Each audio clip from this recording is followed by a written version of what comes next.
ವಿದ್ಯಾರ್ಥಿಗಳೇ 8ನೇ ತರಗತಿ ಗಣಿತ ವಿಡಿಯೋ ಪಾಠಗಳಿಗೆ ತಮಗೆಲ್ಲ ಮತ್ತೊಮ್ಮೆ ಸ್ವಾಗತ ಕೋರುತ್ತಾ ಇದು ಅಧ್ಯಾಯ 2 ಭಾಗಲಬ್ಧ ಸಂಖ್ಯೆಗಳು ಪಾಠದ 6ನೇ ವಿಡಿಯೋ ಸಂಚಿಕೆಯಾಗಿದ್ದು ಇದರಲ್ಲಿ ಭಾಗಲಬ್ಧ ಸಂಖ್ಯೆಗಳ ಸಹವರ್ತನೀಯ ನಿಯಮದ ಬಗ್ಗೆ ನಾವು ತಿಳಿದುಕೊಳ್ಳೋಣ.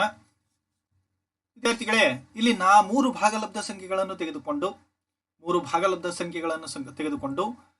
ಸಂಕಲನ ಕ್ರಿಯೆಯು ಸಹವರ್ತನೀಯವಾಗಿದೆಯಾ ಎಂಬುದನ್ನು ಈಗ ಪರೀಕ್ಷಿಸೋಣ. 3 ಭಾಗಲಬ್ಧ ಸಂಖ್ಯೆಗಳು 3/2, 4/5, 10/7. ಈ 3 ಭಾಗಲಬ್ಧ ಸಂಖ್ಯೆಗಳನ್ನು ತೆಗೆದುಕೊಂಡು ನಾವು ಸಹವರ್ತನೀಯ ನಿಯಮವನ್ನು ಪರೀಕ್ಷಿಸೋಣ. ಈ 3 ಭಾಗಲಬ್ಧ ಸಂಖ್ಯೆಗಳನ್ನು ನಾವು ಮೊದಲು ಸಂಕಲನ ರೂಪದಲ್ಲಿ ಬರೆದುಕೊಂಡಾಗ 3/2 ಕೂಡಿಸು 4/5 ಕೂಡಿಸು 10/7. ಅದೇ ರೀತಿ 3/2 ಕೂಡಿಸು 4/5 ಕೂಡಿಸು 10/7. ವಿದ್ಯಾರ್ಥಿಗಳೇ, ಇಲ್ಲಿ ಸ್ವಲ್ಪ ಸೂಕ್ಷ್ಮವಾಗಿ ಗಮನಿಸಿ. ಇಲ್ಲಿ ಯಾವುದೇ ಸಂಖ್ಯೆಗಳ ಸ್ಥಾನ ಬದಲಾವಣೆ ಆಗಿಲ್ಲ, ಆದರೆ ಇಲ್ಲಿ ಸಂಖ್ಯೆಗಳನ್ನು ಗುಂಪುಗಳನ್ನಾಗಿ ಮಾಡಲಾಗಿದೆ. ಅಂದರೆ ಇಲ್ಲಿ ಸಹವರ್ತನೀಯ ಅಂದರೆ ಗುಂಪು ಮಾಡುವುದು. ಇಲ್ಲಿ 3 ಸಂಖ್ಯೆಗಳಲ್ಲಿ ಮೊದಲ ಸಂಖ್ಯೆಯನ್ನು ಹೊರತುಪಡಿಸಿ ಉಳಿದ 2 ಸಂಖ್ಯೆಗಳ ಒಂದು ಗುಂಪನ್ನು ಮಾಡಲಾಗಿದೆ. ಅದೇ ರೀತಿ ಬಲಭಾಗದಲ್ಲಿ 3 ಸಂಖ್ಯೆಗಳಲ್ಲಿ ಮೊದಲ 2 ಸಂಖ್ಯೆಗಳನ್ನು ಗುಂಪು ಮಾಡಲಾಗಿದೆ. 3ನೇ ಸಂಖ್ಯೆಯನ್ನು ಯಥಾವತ್ ಆಗಿ ಬರೆಯಲಾಗಿದೆ. ಇಲ್ಲಿ ಗುಂಪು ಮಾಡುವುದು ಸಹವರ್ತನೀಯ ಅಂದ್ರೆ ಗುಂಪುಗೊಳಿಸುವುದು. ಇದನ್ನು ನಾವು ಎಡಭಾಗ, ಇದನ್ನು ನಾವು ಬಲಭಾಗ ಎಂದು ಕರೆಯುತ್ತೇವೆ. ಈಗ ಎಡಭಾಗವನ್ನು ತೆಗೆದುಕೊಂಡು ನಾವು ಇದರ ಸಂಕಲನ ಕ್ರಿಯೆಯಲ್ಲಿ ಮೊತ್ತವನ್ನು ಕಂಡುಹಿಡಿಯೋಣ. ಎಡಭಾಗ ಸಮವಿದೆ 3/2 ಕೂಡಿಸು 4/5 ಕೂಡಿಸು 10/7. ಇಲ್ಲಿ ನಾವು ಮೊದಲು ಆವರಣದಲ್ಲಿರುವ ಸಂಖ್ಯೆಗಳನ್ನು ಕೂಡಿಸಬೇಕಾಗುತ್ತದೆ. ಆವರಣದಲ್ಲಿರುವ ಸಂಖ್ಯೆಗಳಲ್ಲಿ ಇಲ್ಲಿ ಛೇದದಲ್ಲಿ ಸಾಮಾನ್ಯ ಅಪವರ್ತನ ಹೊಂದಿಲ್ಲದ ಸಂಖ್ಯೆಗಳಿವೆ. ಸಾಮಾನ್ಯ ಅಪವರ್ತನ ಹೊಂದಿರದ ಸಂಖ್ಯೆಗಳಿವೆ. ಆದ್ದರಿಂದ ಇಲ್ಲಿ ಲಾಸ ಈ 2 ಸಂಖ್ಯೆಗಳ ಗುಣಲಬ್ಧವೇ ಲಾಸ ಆಗುತ್ತೆ. ಲಾಸ ಎಷ್ಟಾಗುತ್ತೆ? 5×7 35. ಇಲ್ಲಿ ಲಾಸ 5×7 35 ಸಮವಿದೆ. ಇಲ್ಲಿ 3/2 ನಾವು ಬರೆದುಕೊಂಡು ನಂತರ ಕೂಡಿಸು 28 + 50/35. ಇಲ್ಲಿ 7×5 35. ಅದೇ ರೀತಿ 28 ಅಂದ್ರೆ ಇಲ್ಲಿ ನಾವು 7 ಓರೆ ಗುಣಾಕಾರ ಮಾಡಬೇಕು. 7×4 28, 5×10 50. ಈಗ 3/2 ಬರೆದುಕೊಂಡು ನಂತರ ಆವರಣದಲ್ಲಿರುವ ಸಂಖ್ಯೆಗಳನ್ನು ಕೂಡಿಸೋಣ. 3 ಸಮವಿದೆ 3/2. ಆವರಣದಲ್ಲಿರುವ ಸಂಖ್ಯೆ 28 + 50 ಅಂದ್ರೆ 78/35. ನಂತರ ಇದರ ಲಾಸ ತೆಗೆದಾಗ 35×7 70. 35×70/70. ಇಲ್ಲಿ ಲಾಸ, ಇಲ್ಲಿ ಸಹ ಸಾಮಾನ್ಯ ಅಪವರ್ತನವಲ್ಲದ ಸಂಖ್ಯೆಗಳಿವೆ. ಆದ್ದರಿಂದ 35×7 70. ಇಲ್ಲಿ 35 ನಾವು ಓರೆ ಗುಣಾಕಾರ 3ಕ್ಕೆ ಗುಣಿಸಿದಾಗ 35×3 105, 78×7 156. ಇಲ್ಲಿ 105 ಕೂಡಿಸು 156/72. ಇದನ್ನು ಕೂಡಿಸಿದಾಗ ಸಮವಿದೆ 261/70. ಇದು ಎಡಭಾಗ ಆಯಿತು. ಇದನ್ನು ನಾವು ಎಡಭಾಗಕ್ಕೆ ತೆಗೆದುಕೊಂಡು ಹೋಗೋಣ. ನಂತರ ಬಲಭಾಗದಲ್ಲಿರುವ 3 ಸಂಖ್ಯೆಗಳನ್ನು ನಾವು ಸಂಕ್ಷಿಪ್ತಗೊಳಿಸೋಣ. ಬಲಭಾಗದಲ್ಲಿ 3/2 ಕೂಡಿಸು 4/5 ಕೂಡಿಸು 10/7. ಮೊದಲು ನಾವು ಆವರಣದಲ್ಲಿರುವ ಸಂಖ್ಯೆಗಳನ್ನು ಕೂಡಿಸಿಕೊಳ್ಳೋಣ. ಇಲ್ಲಿ ಕೂಡ ಸಾಮಾನ್ಯ ಅಪವರ್ತನವಲ್ಲದ ಸಂಖ್ಯೆಗಳಿವೆ. ಆದ್ದರಿಂದ 2×5 10. ಇದರ ಲಾಸ ಸಮವಿದೆ 2×5 10. 15 + 8/10 ಕೂಡಿಸು 10/7. ಇಲ್ಲಿ 2×5 10 ಲಾಸ ಆಯಿತು. 5 ಮತ್ತು 3ಕ್ಕೆ ಓರೆ ಗುಣಾಕಾರ ಮಾಡಿದಾಗ 5×3 15, 2×4 8. ಇಲ್ಲಿ 15 ಕೂಡಿಸು 8. 15 8ಕ್ಕೆ ಕೂಡಿಸಿದಾಗ ಬರುವಂತ ಉತ್ತರ 23/10 ಕೂಡಿಸು 10/7. ಇಲ್ಲಿ ಕೂಡ ಸಾಮಾನ್ಯ ಅಪವರ್ತನ ಹೊಂದಿಲ್ಲದ ಸಂಖ್ಯೆಗಿವೆ. ಆದ್ದರಿಂದ ಇಲ್ಲಿ ಲಾಸ ತೆಗಿಬೇಕಾದ್ರೆ 17 70. ಲಾಸ ಎಷ್ಟಾಗುತ್ತೆ? 17 70. ಅದೇ ರೀತಿ ಇವೆರಡನ್ನು ಓರೆ ಗುಣಾಕಾರ ಮಾಡಬೇಕು. 23 7 161, 10 100 ಸಮವಿದೆ. 161 ಪ್ಲಸ್ 100 ಭಾಗಲೆ 70. ಇಲ್ಲಿ ನೋಡ್ರಿ 10 ಏಳೆ 70, ಅದೇ ರೀತಿ 23 ಏಳೆ 161, 10 ಹತ್ಲೆ 100. ಇದನ್ನು ಕೂಡಿಸಿದಾಗ ಸಮವಿದೆ 261 ಭಾಗಲೆ 70. ಇದನ್ನು ನಾನು ಬಲಭಾಗಕ್ಕೆ ತೆಗೆದುಕೊಂಡು ಹೋದಾಗ ವಿದ್ಯಾರ್ಥಿಗಳೇ ಇಲ್ಲಿ ಗಮನಿಸಿ, ಎಡಭಾಗ ಮತ್ತು ಬಲಭಾಗವನ್ನು ಗಮನಿಸಿದಾಗ ಎಡಭಾಗ 261 ಭಾಗಲೆ 70, ಬಲಭಾಗ 261 ಭಾಗಲೆ 70 ಇದೆ. ಅಂದ್ರೆ ಎಡಭಾಗ ಸಮವಿದೆ ಬಲಭಾಗ, ಆದ್ದರಿಂದ ಎಡಭಾಗ ಸಮವಿದೆ ಬಲಭಾಗ. ಈ ಎರಡರ ಮೊತ್ತ ಸಮವಾಗಿದ್ದಾಗ ಇಲ್ಲಿ ಭಾಗಲಬ್ಧ ಸಂಖ್ಯೆಗಳಲ್ಲಿ ಸಂಕಲನ ಕ್ರಿಯೆಯು ಸಹವರ್ತನೀಯವಾಗಿದೆ. ಭಾಗಲಬ್ಧ ಸಂಖ್ಯೆಗಳಲ್ಲಿ ಸಂಕಲನ ಕ್ರಿಯೆಯು ಏನಾಗಿದೆ? ಸಹವರ್ತನೀಯವಾಗಿದೆ. ಹಾಗಾದ್ರೆ ಮುಂದಿನ ಒಂದು ಗಣಿತದ ಮೂಲ ಕ್ರಿಯೆ ಯಾವುದು? ಮುಂದಿನ ಗಣಿತದ ಮೂಲ ಕ್ರಿಯೆ ವ್ಯವಕಲನ. ಇಲ್ಲಿ ನಾನು 3 ಸಂಖ್ಯೆಗಳನ್ನು ತೆಗೆದುಕೊಳ್ಳುತ್ತೇನೆ. 3 ಭಾಗಲೆ 2, 4 ಭಾಗಲೆ 5 ಮತ್ತು 10 ಭಾಗಲೆ 5.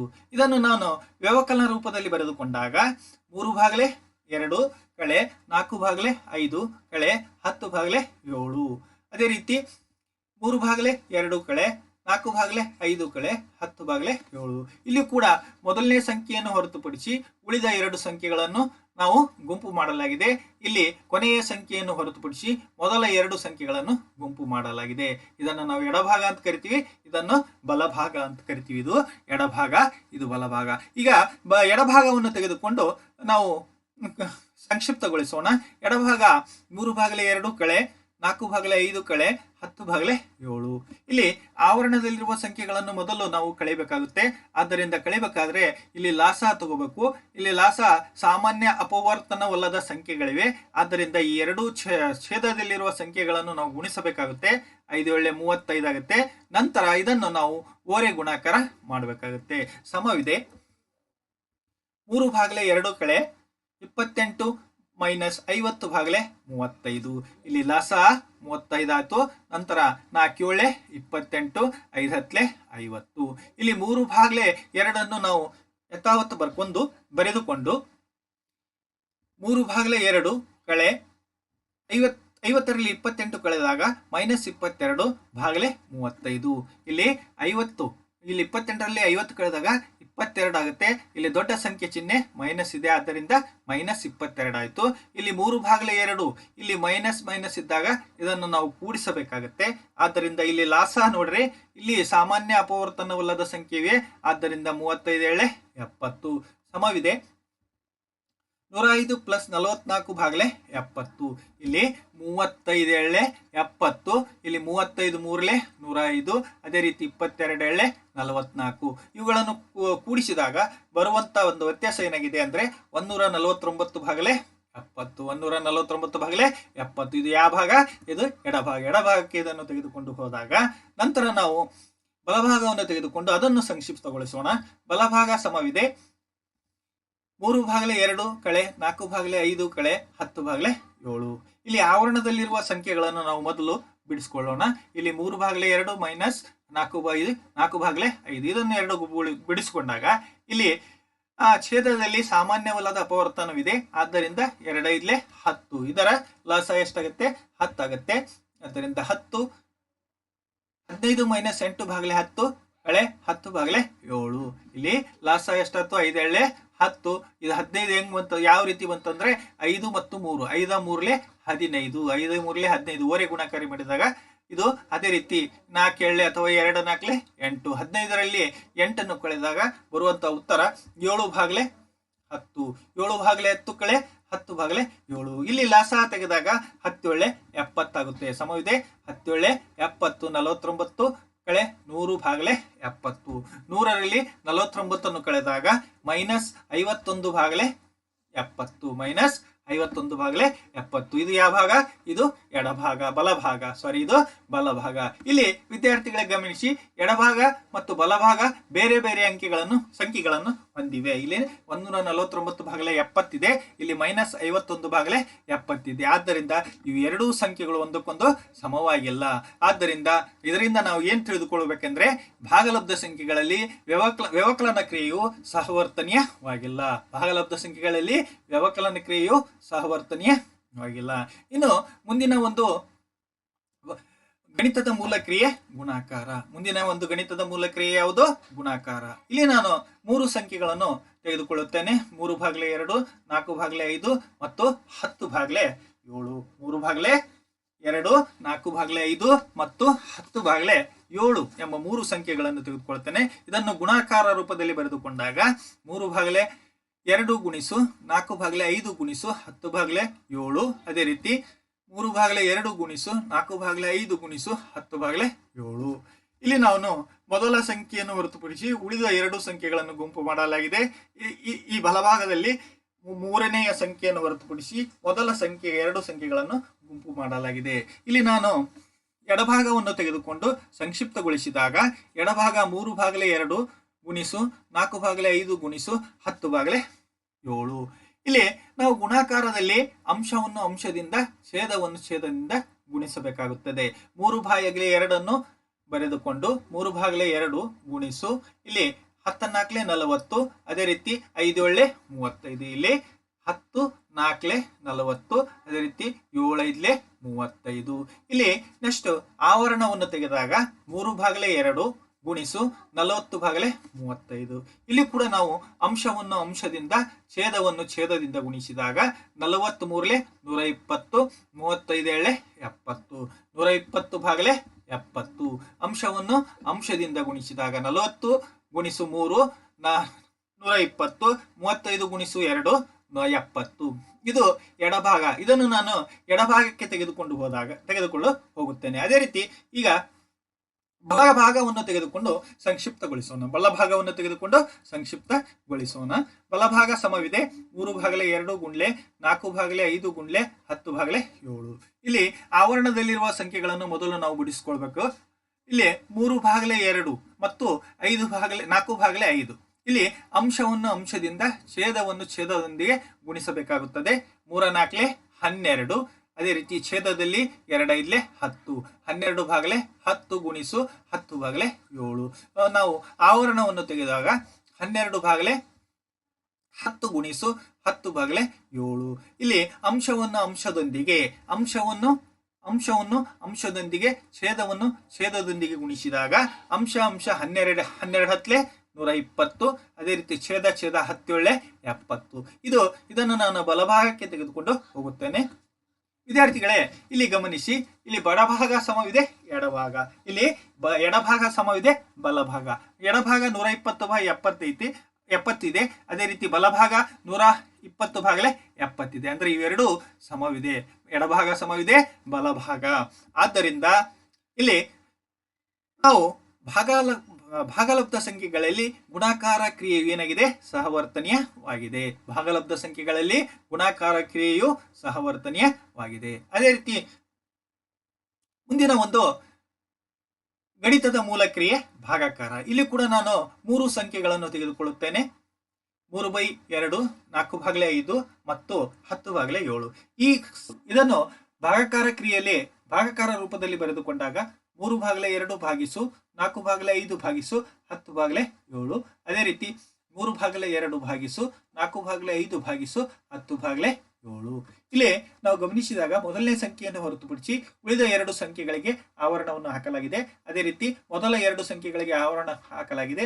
3ನೇ ಸಂಖ್ಯೆಯನ್ನು ಹಾಗೆ ಬಿಡಲಾಗಿದೆ. ಇಲ್ಲಿ ಇದನ್ನು ನಾವು ಎಡಭಾಗ, ಇದನ್ನು ಬಲಭಾಗ ಎಂದು ಕರೆಯುತ್ತೇವೆ. ಈಗ ಎಡಭಾಗವನ್ನು ತೆಗೆದುಕೊಂಡು ನಾವೇನು ಮಾಡೋಣ? ಭಾಗಾಕಾರವನ್ನು ಬಿಡಿಸೋಣ.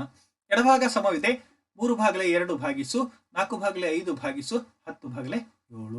ವಿದ್ಯಾರ್ಥಿಗಳೇ, ಇಲ್ಲಿ ನಾವು ಭಾಗಾಕಾರ ಮಾಡಬೇಕಾದ್ರೆ ಭಾಗಾಕಾರವನ್ನು ನಾವು ಮೊದಲು ಗುಣಾಕಾರಕ್ಕೆ ಪರಿವರ್ತನೆ ಮಾಡಬೇಕಾಗುತ್ತದೆ. ಗುಣಾಕಾರಕ್ಕೆ ಪರಿವರ್ತನೆ ಮಾಡಿದಾಗ ಮೊದಲನೇ ಸಂಖ್ಯೆಯನ್ನು ಹೊರತುಪಡಿಸಿ 2ನೇ ಸಂಖ್ಯೆಯಲ್ಲಿರುವ ಅಂಶ ಮತ್ತು ಛೇದಗಳು ತಮ್ಮ ಸ್ಥಾನವನ್ನು ಬದಲಾವಣೆ ಮಾಡುತ್ತವೆ. ಆದ್ದರಿಂದ ಇಲ್ಲಿ ನೋಡಿ, ಉದಾಹರಣೆ ಸಮವಿದೆ 3/2 ಭಾಗಿಸು 4/5 ಗುಣಿಸು 7/10. ಇಲ್ಲಿ ನಾವು ವಿದ್ಯಾರ್ಥಿಗಳೇ ಗಮನಿಸಿ, 3/2 ನಾನು ಅದೇ ರೀತಿ ಬರೆದಿದ್ದೇನೆ. ನಂತರ ಭಾಗಿಸು ನಂತರ 4/5. ಇಲ್ಲಿ ಭಾಗಾಕಾರವನ್ನು ಗುಣಾಕಾರವಾಗಿ ಪರಿವರ್ತಿಸಿದಾಗ ಇಲ್ಲಿ ಅಂಶವು ಛೇದವಾಗಿ ಮತ್ತು ಛೇದವು ಅಂಶವಾಗಿ ಪರಿವರ್ತನೆಯಾಗಿದೆ. ಭಾಗಾಕಾರವನ್ನು ಗುಣಾಕಾರ ರೂಪಕ್ಕೆ ಪರಿವರ್ತಿಸಿದಾಗ ಭಾಗಾಕಾರದಲ್ಲಿರುವ ಅಂಶವು ಛೇದವು ಅಂಶವಾಗಿ ಪರಿವರ್ತನೆ ಆಗಿದೆ. ಇಲ್ಲಿ ನಾವು ಸುಲಭವಾಗಿ ಈಗ ಇದನ್ನು ಗುಣಿಸಬಹುದು. ಅಂಶವನ್ನು ಗುಣಿಸಬೇಕು, ಛೇದವನ್ನು ಗುಣಿಸಬೇಕಾಗುತ್ತದೆ. ಆದ್ದರಿಂದ ಸಮವಿದೆ 3/2 ಭಾಗಿಸು 28/50. ಇಲ್ಲಿ 7 4 28, 15 50. ಮತ್ತೆ ಇಲ್ಲಿ ವಿದ್ಯಾರ್ಥಿಗಳೇ, ಇಲ್ಲಿ ಪುನಃ ಭಾಗಿಸುವ ಒಂದು ಕ್ರಿಯೆ ಇದೆ. ಇದನ್ನು ನಾವು ಗುಣಾಕಾರವಾಗಿ ಪರಿವರ್ತಿಸಿದಾಗ ಸಮವಿದೆ 3/2 ಗುಣಿಸು 50/28. 3/2 ಗುಣಿಸು 50/25. ಇಲ್ಲಿ 28. ವಿದ್ಯಾರ್ಥಿಗಳೇ, ಇಲ್ಲಿ 2 1 2 25. ಇಲ್ಲಿ 25 ಬರುತ್ತೆ. 25 3 78. ಇಲ್ಲಿ 1 ಬರುತ್ತೆ. 1 28 28 ಸಮವಿದೆ 75/28. 75/25. ಇಲ್ಲಿ 2 1 2 2 25 50. 25 3 75. 28 1 28. ಇದು ಎಡಭಾಗ ಆಯ್ತು. ಇದನ್ನು ನಾನು ಎಡಭಾಗಕ್ಕೆ ತೆಗೆದುಕೊಂಡು ಹೋಗುತ್ತೇನೆ. ಅದೇ ರೀತಿ ಬಲಭಾಗವನ್ನು ತೆಗೆದುಕೊಂಡು ಈಗ ಸಂಕ್ಷಿಪ್ತಗೊಳಿಸೋಣ. ಬಲಭಾಗ ಸಮವಿದೆ 3/2 ಭಾಗಿಸು 4/5 ಭಾಗಿಸು 10/7. ಇದು ಸಮವಿದೆ. ಇಲ್ಲಿ ನಾನು ಆಗಲೇ ಹೇಳಿದೆ ಏನಂದ್ರೆ ಭಾಗಾಕಾರವನ್ನು ನಾವು ಗುಣಾಕಾರ ರೂಪಕ್ಕೆ ಪರಿವರ್ತಿಸಿಕೊಳ್ಳಬೇಕು. 3/2 ಗುಣಿಸು 5/4 ಭಾಗಿಸು 10/7. ಇಲ್ಲಿ ಭಾಗಾಕಾರ ರೂಪದಲ್ಲಿರುವುದನ್ನು ನಾವು ಗುಣಾಕಾರ ರೂಪಕ್ಕೆ ಪರಿವರ್ತಿಸಿದಾಗ ಅಂಶವು ಛೇದವಾಗಿ ಮತ್ತು ಛೇದವು ಅಂಶವಾಗಿ ಪರಿವರ್ತನೆಗೊಳ್ಳುತ್ತದೆ. ಈಗ ನಾವು ಸುಲಭವಾಗಿ ಇದನ್ನು ಗುಣಿಸಬಹುದು. ಅಂಶದಿಂದ ಗುಣಿಸಬೇಕು, ಛೇದವನ್ನು ಛೇದದಿಂದ ಗುಣಿಸಬೇಕು. ಇಲ್ಲಿ 3 5 15, 2 4 8. 15/8 ಭಾಗಿಸು 10/7. ನಂತರ ಇದನ್ನು ನಾವು ಭಾಗಲಬ್ಧ ಇದ್ದುದನ್ನು ಗುಣಾಕಾರ ರೂಪಕ್ಕೆ ಪರಿವರ್ತಿಸಿದಾಗ 15/8 ಗುಣಿಸು 7/10. 15/8 ಗುಣಿಸು 7/10. ಇಲ್ಲಿ 5 7 10, 5 3 15. ಇಲ್ಲಿ 3 ಉಳಿಯುತ್ತದೆ. 3 7 21. ಇಲ್ಲಿ 8 ಉಳಿತು. 8 7 16. ಹಾಗಾದ್ರೆ ಇದರ ಉತ್ತರ ಎಷ್ಟು? 21/16. ಇದರ ಉತ್ತರ 21/16. ಇದನ್ನು ನಾನು ಬಲಭಾಗಕ್ಕೆ ತೆಗೆದುಕೊಂಡು ಹೋಗುತ್ತೇನೆ. ವಿದ್ಯಾರ್ಥಿಗಳೇ, ಇಲ್ಲಿ ಗಮನಿಸಿ, ಎಡಭಾಗ ಮತ್ತು ಬಲಭಾಗ ಬೇರೆ ಬೇರೆ ಸಂಖ್ಯೆಗಳನ್ನು ಹೊಂದಿವೆ. ಎಡಭಾಗದಲ್ಲಿ 75/28 ಇದೆ. ಅದೇ ರೀತಿ ಬಲಭಾಗದಲ್ಲಿ 21/16 ಇದೆ. ಇವೆರಡು ಪರಸ್ಪರ ಒಂದಕ್ಕೊಂದು ಸಮವಾಗಿಲ್ಲ. ಆದ್ದರಿಂದ ಭಾಗಲಬ್ಧ ಸಂಖ್ಯೆಗಳಲ್ಲಿ ಭಾಗಾಕಾರ ಕ್ರಿಯೆಯು ಸಹವರ್ತನೀಯವಾಗಿಲ್ಲ. ಭಾಗಲಬ್ಧ ಸಂಖ್ಯೆಗಳಲ್ಲಿ ಭಾಗಾಕಾರ ಕ್ರಿಯೆಯು ಏನಾಗಿಲ್ಲ? ಸಹವರ್ತನೀಯವಾಗಿಲ್ಲ. ಇದನ್ನೇ ನಾವು ಒಂದು ಕೋಷ್ಟಕ ರೂಪದಲ್ಲಿ ಈಗ ನೋಡೋಣ. ವಿದ್ಯಾರ್ಥಿಗಳೇ, ಇಲ್ಲಿ ನಿಯಮವಿದೆ. ಅದೇ ರೀತಿ ಗಣಿತದ ಮೂಲ ಕ್ರಿಯೆಗಳು ಸಂಕಲನ, ವ್ಯವಕಲನ, ಗುಣಾಕಾರ ಮತ್ತು ಭಾಗಾಕಾರ ಇದೆ. ಹಾಗಾದ್ರೆ ಇಲ್ಲಿ ಮೊದಲನೇದ್ದು ನಾವು ಯಾವ ಸಂಖ್ಯೆಗಳನ್ನು ತೆಗೆದುಕೊಳ್ಬೇಕು? ಭಾಗಲಬ್ಧ ಸಂಖ್ಯೆಗಳನ್ನು ತೆಗೆದುಕೊಳ್ಬೇಕು. ಭಾಗಲಬ್ಧ ಸಂಖ್ಯೆಗಳಲ್ಲಿ ಸಂಕಲನ ಕ್ರಿಯೆ ಏನಾಗಿದೆ? ಸಹವರ್ತನೀಯವಾಗಿದೆ. ಅದೇ ರೀತಿ ಭಾಗಲಬ್ಧ ಸಂಖ್ಯೆಗಳಲ್ಲಿ ವ್ಯವಕಲನ ಕ್ರಿಯೆ ಏನಾಗಿದೆ? ವಾಗಿಲ್ಲ. ಭಾಗಲಬ್ಧ ಸಂಖ್ಯೆಗಳಲ್ಲಿ ವ್ಯವಕಲನ ಕ್ರಿಯೆ ಏನಾಗಿದೆ? ಸಹವರ್ತನೀಯವಾಗಿಲ್ಲ. ಅದೇ ರೀತಿ ಭಾಗಲಬ್ಧ ಸಂಖ್ಯೆಗಳಲ್ಲಿ ಗುಣಾಕಾರ ಕ್ರಿಯೆಯು ಸಹವರ್ತನೀಯವಾಗಿದೆ. ಅದೇ ರೀತಿ ಭಾಗಲಬ್ಧ ಸಂಖ್ಯೆಗಳಲ್ಲಿ ಭಾಗಾಕಾರ ಕ್ರಿಯೆಯು ಕೂಡ ಸಹವರ್ತನೀಯವಾಗಿಲ್ಲ. ವಿದ್ಯಾರ್ಥಿಗಳೇ, ಇಲ್ಲಿಯವರೆಗೆ ಭಾಗಲಬ್ಧ ಸಂಖ್ಯೆಗಳಲ್ಲಿ ಸಹವರ್ತನೀಯ ನಿಯಮದ ಬಗ್ಗೆ ತಿಳಿದುಕೊಂಡಿದ್ದೀರಿ. ನೀವು ಯಾವುದಾದರೂ 3 ಪೂರ್ಣ ಸಂಖ್ಯೆಗಳನ್ನು ಮತ್ತು 3 ಪೂರ್ಣಾಂಕಗಳನ್ನು ತೆಗೆದುಕೊಂಡು ಸಹವರ್ತನೀಯ ನಿಯಮವನ್ನು ಪರೀಕ್ಷಿಸಿ ಎಂದು ಹೇಳುತ್ತಾ, ಮುಂದಿನ ವಿಡಿಯೋ ಸಂಚಿಕೆಯಲ್ಲಿ ಭಾಗಲಬ್ಧ ಸಂಖ್ಯೆಗಳಲ್ಲಿನ 0ಯ ಪಾತ್ರ ಮತ್ತು 1ರ ಪಾತ್ರದ ಬಗ್ಗೆ ತಿಳಿದುಕೊಳ್ಳೋಣ. ಧನ್ಯವಾದಗಳು.